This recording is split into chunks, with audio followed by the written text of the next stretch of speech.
Hi friends, I am Uma Mahesh. Actually ఈ ట్యూటోరియల్లో నేను చెప్పబోయేది ఏంటంటే వాట్ ఈజ్ ఫైర్ బేస్, ఫైర్ బేస్ని ఆండ్రాయిడ్కి ఎలా ఇంటిగ్రేట్ చేయొచ్చు, అలాగే ఫైర్ బేస్ వల్ల యూజెస్ ఏంటి. Okay, first of all firebase.google.com ఇది ఫైర్ బేస్ యొక్క మెయిన్ సైట్. ఫైర్ బేస్ అనేది actually cloud based database storage. అంటే మన యాప్ యొక్క హోల్ డేటాను మొత్తం కూడా మనం డేటాబేస్లో స్టోర్ చేసుకోవచ్చు. ఓకే, ఫైర్ బేస్ యొక్క మెయిన్ యూజ్ ఏంటంటే యాక్చువల్గా మన ఆండ్రాయిడ్ యాప్స్ డెవలప్ చేయాలంటే దాన్ని డేటాబేస్లో స్టోర్ చేయాలంటే మన ఆండ్రాయిడ్ యాప్ క్లయింట్ అలాగే database SQL, MySQL, MongoDB, okay, ఇవన్నీ database.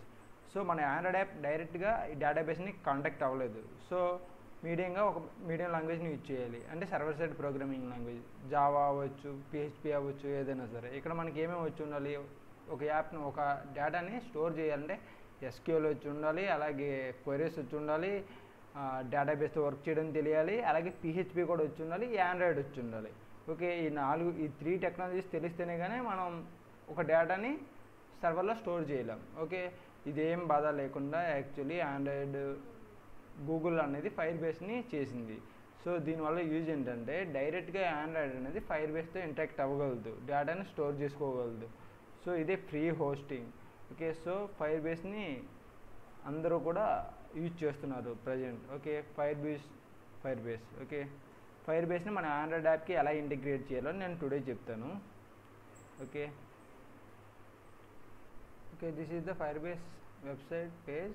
Okay, firebase provide చేసే సర్వీసెస్ అన్నీ కూడా రియల్ టైమ్ డేటాబేస్ అంటే డేటా స్టోర్ చేసుకోవచ్చు. ఇది యూజ్ చేసిన అథెంటికేషన్, యూజర్ అథెంటికేషన్ కూడా ఫైర్ బేస్ చేస్తుంది.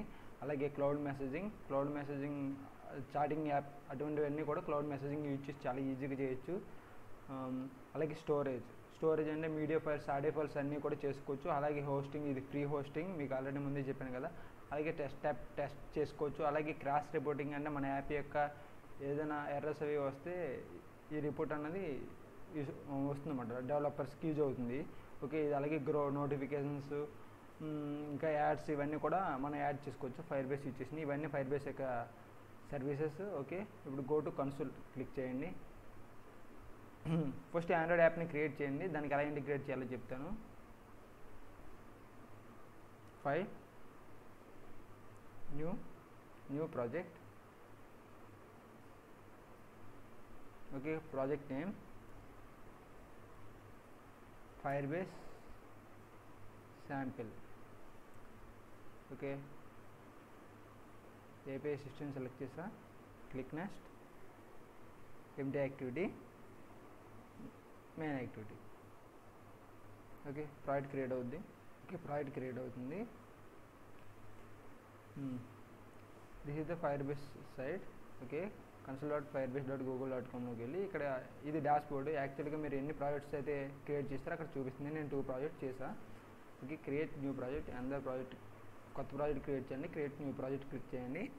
ఇక్కడ project name firebase sample.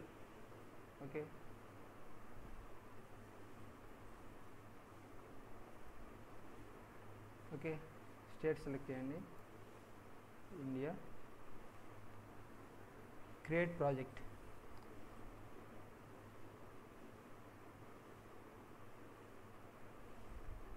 It will take some time.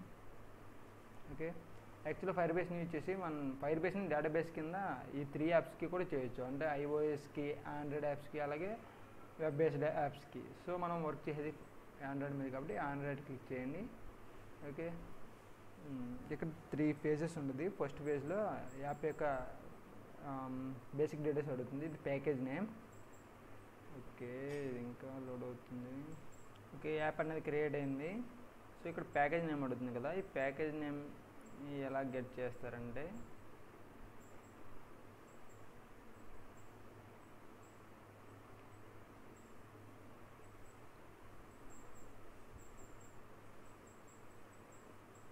Okay, ఈ ప్యాకేజ్ నేమ్ ఎలా గెట్ చేయాలంటే ఇక్కడ ప్రాజెక్ట్ వ్యూలోకి వెళ్ళండి.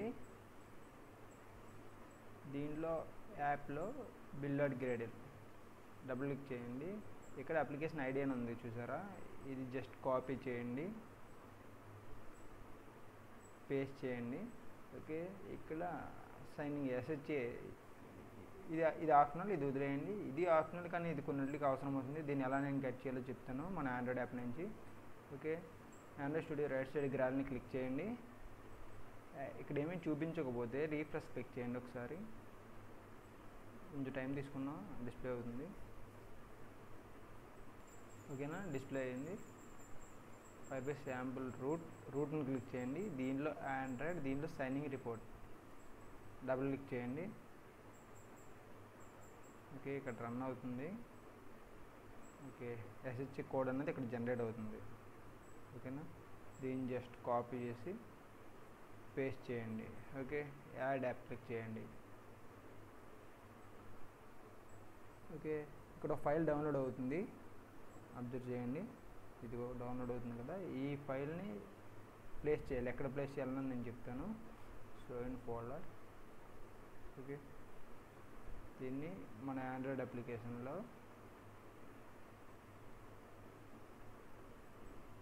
ఓకే యాప్ మీద రైట్ క్లిక్ చేసి పేస్ట్ క్లిక్ చేయండి. ఓకే, దాన్ని రీనేమ్ చేయండి Google services .json.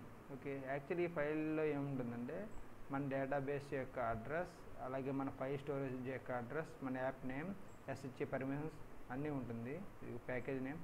Okay, so ఇది ప్రతిదానికి మీరు కంపల్సరీగా పేస్ట్ చేయాల్సిన అవసరం ఉంటుంది. ఓకే, నెక్స్ట్ స్టెప్ ఏంటి, కంటిన్యూ క్లిక్ చేయండి.